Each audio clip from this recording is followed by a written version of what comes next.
Well, Mary wants an alpha male, but she also wants to be in charge. I don't know how that's going to work for her. I hope she's happy. Hope she finds happiness. She needs to ditch all those mean girlfriends and find a guy if she really wants love. If she wants to find a man, she's going to have to ditch those bitches because he ain't going to put up with that. It's honestly wild how Janelle and the kids react when Kody announces the big move to Flagstaff, Arizona. It's almost too perfect that they're all against it, except for Robyns. I mean, come on, you can't tell me that's a coincidence. Kody tries to make it sound like this huge, thought-out decision, and then Mary chimes in with, "What wife knows about this? 'Cause I know you didn't make this call on your own." And just look at Robyns' face. It's clear she's been in on the plan the whole time. She even gets all strategic about signing up Dayton for scholarships, like she was already mentally packing for the move before anyone else even knew what was happening. Then, just an episode later, Kody, practically sweating bullets, looks to Robyns to break the big news to the family. The big news? Dayton got into college in Flagstaff. Surprise, surprise. And of course, two of the kids even call out how random it is that of all places, Kody decided Flagstaff was the spot. It's always been the Kody and Robyn show, and it's so painfully obvious that Robyns was in the loop about everything, no matter how much she tried to act surprised. If you look back to the episode where Maddie reveals she's pregnant, Robyns' reaction is telling. She's visibly upset, not because of the news, but because Kody knew about it before she did. And she flat out yells, "Now we can't move." That moment is key, and it's basically a smoking gun that proves Robyns was fully aware of the Flagstaff move way before any presentation Kody made. I'm honestly surprised no one's talked about this moment more. It's a game changer. And don't even get me started on the drama with the house hunt in Flagstaff. Robyns goes off about how God will provide them with a rental because she doesn't want to waste money buying a home. Right, because that's the same woman who's fine shelling out cash for truck rentals. 4 trucks, no less. What in the world do they have that requires 4 trucks to move? A couple of storage units would have worked just fine, but sure, let's keep paying for all these trucks. Oh, and let's not forget Robyns' oldest son getting into Northern Arizona University. Where's their campus? Flagstaff. Coincidence? Yeah, right. It's pretty clear that Kody moved the whole family just to keep Robyns happy and ease her anxiety about Dayton leaving for college.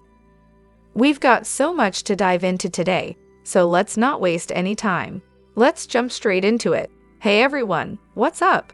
It's Elena here, and welcome back to my channel Reality Nexus X. Robyns' ability to amaze me knows no bounds. Seriously, it's almost a talent at this point. No matter the situation, big or small, she always manages to find a way to throw shade at the other wives and their kids, and usually unprompted. Like when everyone was discussing Mary's decor, Robyns casually chimes in with, "Well, you know, my younger kids never got to enjoy it because some of the other wives and their kids didn't really care about it, so she stopped." Excuse me, what? Why even bring that up?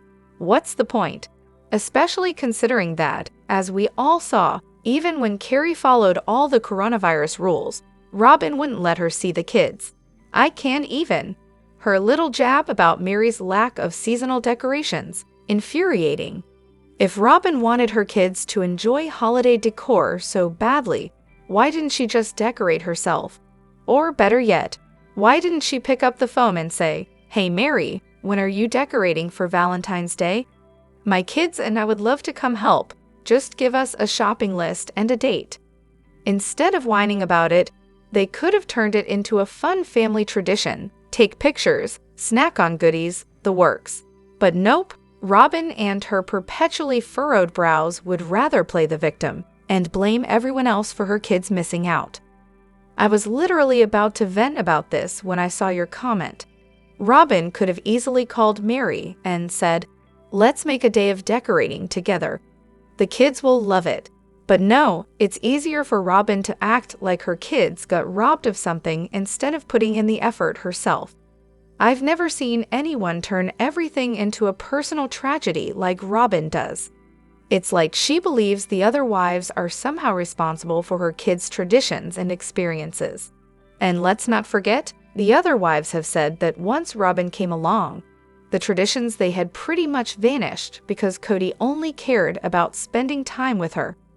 And seriously, how do the other wives control whether Robyns and her kids visit Mary?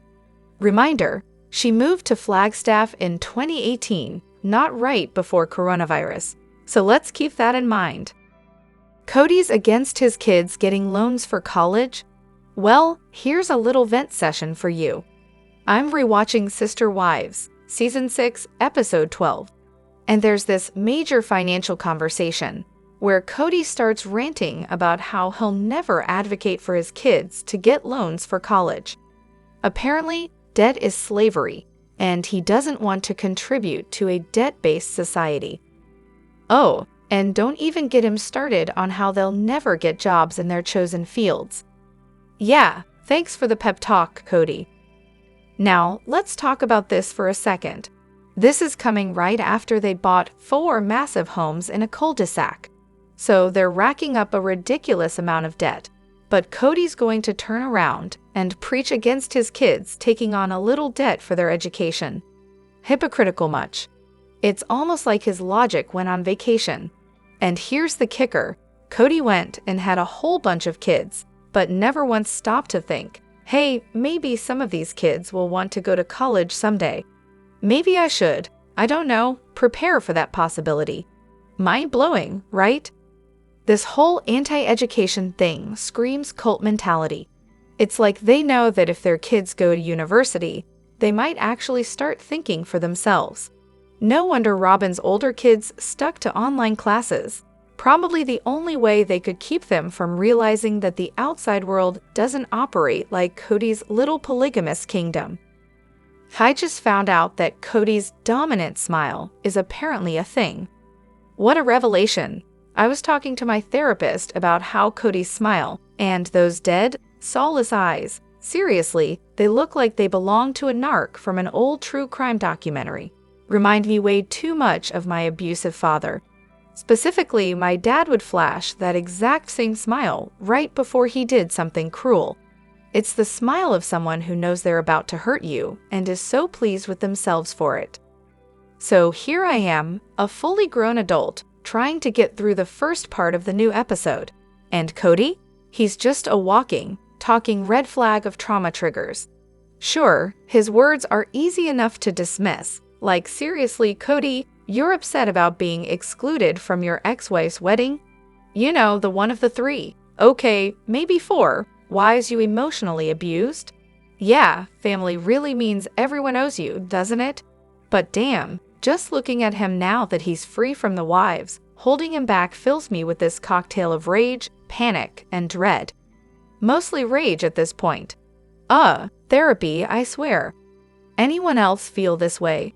I'm hitting restart on the episode, grabbing a glass of wine, and getting my emotional support cat ready to deal with this dumpster fire. For anyone still whining about Christine's wedding, yes, we've all seen it. It was in last season's tell-all we watched the special, and we've been force-fed this tedious build-up for what feels like 1,000 episodes. We're all thoroughly bored out of our minds by it at this point. But hey, guess who else is getting a front row seat to every excruciating second? That's right, Kody Brown, the king cock of the walk himself, the true puddle monkey flailing around in the pond of his own delusions. Seriously, you know they're probably playing him highlight reels in the confessionals just to watch him seethe. And honestly, I can't blame him for looking murderous in those clips. If I had to watch this never-ending parade of misery too, I'd probably be ranting about mosh pits as well. But here's the kicker. He has to sit through this, just like we do. And as he watches the closeness, the love, the actual happiness without him, maybe, just maybe, he'll realize he was never the center of this family. Maybe he'll even realize that he backed the wrong horse. Oops, I mean cow, but it's sacred, of course.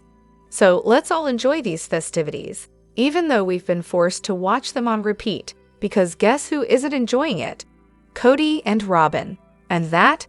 Oh, that's the sweetest thing to me. Kody&Robyn can squirm in the corner while everyone else gets to witness the love. The kids growing up, the grandkids, the elderly parents showing up for Christine's wedding. Remember when Kody told Christine she could never do better than him? When he called her gross for eating nachos as a teenager? That hatefulness towards her, the OG wives, and even his own kids, it makes me laugh to see him sitting there, watching everyone be happy without him. What I love most, though, is when they talk about how wonderful David is. How he's a great father figure. Oof, that must sting. But it's the truth, and that, well, that's just chef's kiss. Do Kody&Robyn really qualify as soulmates? It's a question that's been rattling around in my head lately. Sure, the show, and Kody, of course, has repeatedly declared them as destined lovers who found true love together. Back in the earlier seasons, I might have bought it. But now, I'm not so sure. Sometimes, it feels like Robyn's enthusiasm for Kody doesn't quite match his over-the-top infatuation with her. Honestly, I wouldn't be shocked if, the second the cameras stop rolling, Robyn makes a beeline for the exit. Let's not forget, Kody once called Meri his soulmate. Yep, it's right there in their book and the show's early days. The whole Robyn as soulmate thing only surfaced after Christine bluntly pointed it out. At first, Kody was mad about the whole suggestion, until he realized he could use it as ammunition to stir the pot and alienate everyone else. At the end of the day, Kody's one true soulmate is Kody. Robyn, she's more like his manager than a besotted partner. She's not in love with Kody himself. She's in love with what he brings to the table for her and her kids. The moment his contributions dry up, so does the relationship. Kody knows this, which is why he clings to her so desperately. He needs it to be love, but deep down, he knows she couldn't care less about him as a person. The episode opens with Meri and Jen deep in conversation, with Janelle chiming in about the infamous Coyote Pass. Shockingly, Meri seems to be having a revelation, finally admitting she should have listened to Janelle instead of blindly trusting Kody. Progress? Maybe. Cut to Kody with a realtor who, with zero hesitation, describes his hair as frizzy. A bold start. Meanwhile, Kody is doing what he does best, trying to take charge without consulting Meri or Janelle. His latest excuse? He doesn't have the money to buy them out. Naturally, this comes with plenty of rambling, which the realtor pretends to care about. Then Robyn, the ever-loyal cheerleader, chimes in with her thoughts. Spoiler: they're about as useful as Kody's financial planning. He keeps going, something about fairness, while the realtor internally debates their career choices. Switching gears, Janelle is chatting with Christine, filling her in on the land purchase and the supposed grand plan for the property. Christine listens patiently, clearly appreciating her new life, free of Kody's nonsense. Maddie pops into the Zoom call, and the women laugh and strategize like the thriving, independent queens they are. Back to Meri and Jen. Jen, the MVP of Meri's life, is advocating for her friend's best interests, especially when it comes to the family finances. The conclusion? Meri got royally screwed. Wow. Kody, ever the charmer, throws in a snarky comment about a wet bar, leaving Meri visibly fuming. Meanwhile, Janelle continues her chat with Christine and Maddie, dropping the bombshell that she's lawyered up. Christine shares updates about her rental property, her glow practically visible through the screen. It's refreshing to see these women thriving. But alas, back to Kody and the realtor. He's still monologuing, now adding a bizarre tangent about skinny dipping in the pond. Cue a cringeworthy flashback of Kody frolicking in said pond. Yes, in his underwear. Truly a scene nobody asked for. A quick montage of Christine's eventful year serves as a much-needed palate cleanser, complete with the kids making hilariously pointed comments about moving on. Meri and Jen return for a lighter topic, Meri's dating life. They chat about what she's looking for in a man, spoiler, not Kody, all while her adorable dog steals the scene. Kody, of course, feels the need to weigh in, and his assumptions are as delusional as ever. He's definitely a mood, just not one anyone wants to be around. Christine's family enters the frame, discussing her new property. Peyton proudly notes how much his mom has grown since ditching Kody. Cue the bike scene, which provides some much-needed levity. Robyns pops in to lament about my sister wife's closet, the passion project literally no one except her cared about. Meanwhile, Kody hilariously claims Janelle's business venture should be his profit, a stretch even for him. Finally, we circle back to Koyo Pass. Kody, ever the micromanager, tells the realtor how they'll handle the property walkthrough, only to abruptly defer, calling them the expert, then immediately overruling them. It's peak Kody. Watching him interact with anyone is an exercise in secondhand embarrassment. Hopefully, the show pays everyone involved a hefty hazard fee. Just when you think Kody has reached rock bottom, he digs deeper, discovering new lows. Honestly, the man is trash. Maybe Robyns' oversized eyelashes are her defense mechanism. Half-closed lids mean less of Kody to see. Was Big Rob ever genuinely happy? The happiest I ever saw her was sneaking bites while helping make Kody's mom's caramels. And as for Kody, well, his peak happiness seemed to be when he was around one of his boyfriends. Not exactly a surprise to anyone paying attention. Then there was the time Big Rob and Mary came up with what they thought was a brilliant plan. Have all the wives and kids line up to feed Kody when the anthropologists visited. They were laughing like it was the funniest thing ever, but really, it was just plain bizarre. Imagine a room full of awkward silence and secondhand embarrassment, while they acted like it was a comedy routine. Hilarious? Not even close. Weird? Oh, absolutely. It's true that Janelle questioned how fair it was to pour the proceeds from her Vegas house into Robyns' McMansion without any ownership stake. In fact, during the show, she brought up the idea that if it was a family investment, then she and Mary, who were also contributing, should be included on the deed. Seems reasonable, right? After all, why throw money into a house you don't own? But Kody, ever the advocate for equality, sarcasm intended, shut that down quickly. His reasoning? Robyns needed her own assets for security. Yes, the same Robyns who joined the family last and often benefited most financially. The irony is almost poetic. This financial drama might explain the eventual sale of that McMansion. If Janelle and Mary's contributions are tied to it, there's definitely a potential for legal disputes, or at least enough tension to push for a clean slate with a bigger, shinier home. After all, why stick to just one controversy when you can escalate it? Watching the episode where Robyns gives birth and immediately offers to be Mary's surrogate is like watching a masterclass in reality TV drama, heavy on theatrics, light on plausibility. This is the same Robyns, mind you, whose very husband, Kody, hinted that she rescued the kids from Mary and her alleged abusive ways. So let's pause for a moment. If Mary was really so awful, why on earth would Robyns offer to give her a baby? Is this some bizarre PR stunt? A scripted moment for ratings? Or is the abuse claim conveniently fabricated to fit whatever storyline keeps things interesting? The truth? Robyns never actually intended to carry Mary's child.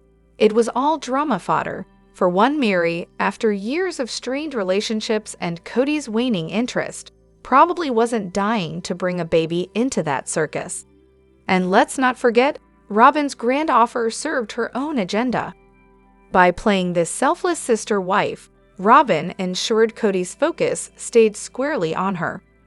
If she's the one offering to help Mary, she looks saintly in Kody's eyes, while Mary becomes the struggling, unworthy wife in need of salvation.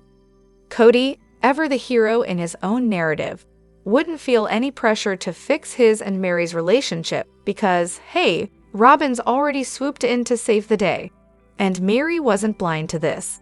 She probably saw the writing on the wall. If Robyn carried their child, there'd be no reason for intimacy in her marriage, something she desperately wanted to maintain, however tenuous.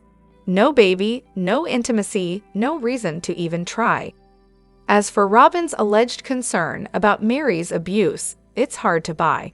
If she genuinely believed Mary was unfit, wouldn't she keep as much distance as possible between her and any potential child? But instead, she drops just enough hints to make Mary look bad, while continuing to position herself as Kody's dutiful savior. Let's face it, Robyn's motives likely had very little to do with love, selflessness, or concern for anyone else's children. She played her part to perfection and kept the spotlight firmly on her. Let me know what you think in the comments. Don't forget to hit that like button and subscribe to my channel. I'll see you in the next video. Take care and much love to you all.